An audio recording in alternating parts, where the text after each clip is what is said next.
ಸ್ನೇಹಮಹಿ ಕೃಷ್ಣ ಪರ ವಕೀಲ ರಾಘವನ್ ಅವರು ಪ್ರಬಲವಾಗಿ ವಾದವನ್ನು ಮಂಡಿಸ್ತಾ ಇದ್ದಾರೆ. ಹೈಕೋರ್ಟ್ ಹಾಗೂ ಸುಪ್ರೀಂ ಕೋರ್ಟ್ ಆದೇಶಗಳನ್ನು ಉಲ್ಲೇಖಿಸ್ತಾ ಇದ್ದಾರೆ. ರಾಘವನ್ ಅವರು ಸಣ್ಣ ಪ್ರಮಾಣದ ಅನುಮಾನಗಳಿಗೂ ಕೂಡ ಇಲ್ಲಿ ಅವಕಾಶ ಇಲ್ಲ. ರಾಜ್ಯಪಾಲರ ಪ್ರಾಸಿಕ್ಯೂಷನ್ ಅನುಮತಿಗೆ ಸಮರ್ಥನೆಯನ್ನು ಮಾಡ್ತಾ ಇದ್ದಾರೆ.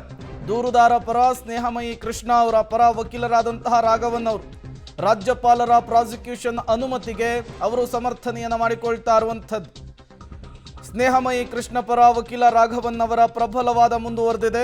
ಹಲವು ವಿಚಾರಗಳನ್ನು ಉಲ್ಲೇಖಿಸ್ತಾ ಇದ್ದಾರೆ. ಸಿಎಂ ವಿರುದ್ಧ ಪ್ರಾಸಿಕ್ಯೂಷನ್ಗೆ ರಾಜ್ಯಪಾಲರು ಕೊಟ್ಟಂತಹ ಅನುಮತಿ, ಅವರು ತೆಗೆದುಕೊಂಡಂತಹ ನಿರ್ಧಾರ ಸರಿಯಾಗಿದೆ. ಅದಕ್ಕೆ ಪೂರಕವಾದಂತಹ ಒಂದಿಷ್ಟು ಅಂಶಗಳನ್ನು ಉಲ್ಲೇಖಿಸ್ತಾ ಇದ್ದಾರೆ. ಇದಕ್ಕೆ ನ್ಯಾಯಾಧೀಶರು ಕೂಡ ಒಂದಿಷ್ಟು ಮಧ್ಯೆ ಮಧ್ಯೆ ಪ್ರಶ್ನೆಗಳನ್ನು ಕೂಡ ಕೇಳ್ತಾ ಇರುವಂಥದ್ದು. ನರಸಿಂಹಮೂರ್ತಿ ಮತ್ತಷ್ಟು ಡೀಟೇಲ್ಸ್ ಅನ್ನು ಕೊಡ್ತಾರೆ. ನರಸಿಂಹಮೂರ್ತಿ, ಮತ್ತೆ ಯಾವೆಲ್ಲ ವಿಚಾರಗಳು ಮುನ್ನೆಲೆಗೆ ಬರ್ತಾ ಇದೆ, ಹೇಗೆ ಸಾಗ್ತಾ ಇದೆ ವಾದ ಅಂತ?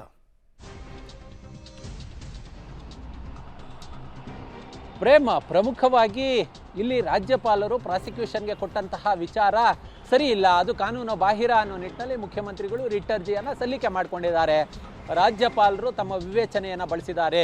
ಸುಪ್ರೀಂ ಕೋರ್ಟ್ನ ಗೈಡ್ಲೈನ್ಸನ್ನು ಬಳಸ್ಕೊಂಡಿದ್ದಾರೆ. ಇಲ್ಲಿ 17A ಏನು ಹೇಳುತ್ತೆ ಅಂತ ಹೇಳಿದ್ರೆ, ಈ 17A ಅಡಿ ಸಕ್ಷಮ ಪ್ರಾಧಿಕಾರದ ಅಧಿಕಾರಿ ಮುಖ್ಯಮಂತ್ರಿಗಳ ಮೇಲೆ ಕಾಂಪಿಟೇಟಿವ್ ಅಥಾರಿಟಿ ಯಾರಿದ್ದಾರೆ ಅಂತ ಹೇಳಿದ್ರೆ ಅದು ಗವರ್ನರ್.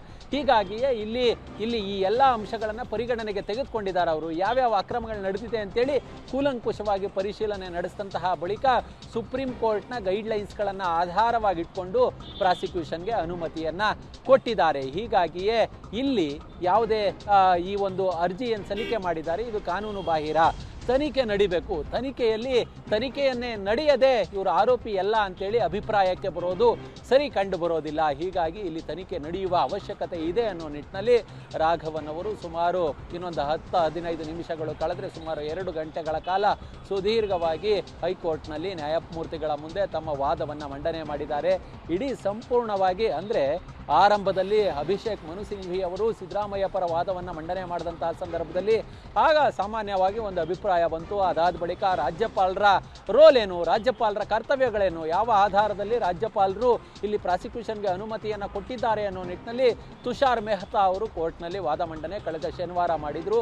ಆ ಸಂದರ್ಭದಲ್ಲಿ ಅದು ಕೂಡ ಸರಿ ಅನ್ನೋ ನಿಟ್ಟಿನಲ್ಲಿ ಭಾಸವಾಗ್ತಿತ್ತು. ಇದೀಗ ರಾಘವನ್ ಅವರು ಕೂಡ ತುಂಬ ಸುದೀರ್ಘವಾಗಿ ಇಲ್ಲಿ ಹೇಗೆ ಜಮೀನನ್ನು ಪರಿವರ್ತನೆ ಮಾಡಲಾಯಿತು, ಅಕ್ರಮವಾಗಿ ಪರಿವರ್ತನೆ ಮಾಡಲಾಯಿತು ಅನ್ನೋದನ್ನು ಇವರು ಹೇಳ್ತಿದ್ದಾರೆ. ಹೀಗಾಗಿ ಇವೆಲ್ಲವನ್ನು ಕೂಡ ಆಧಾರವಾಗಿಟ್ಕೊಂಡು ಮಾನ್ಯ ನ್ಯಾಯಮೂರ್ತಿಗಳು ಆ ಒಂದು ಆದೇಶವನ್ನು ಕೊಡಲಿದ್ದಾರೆ.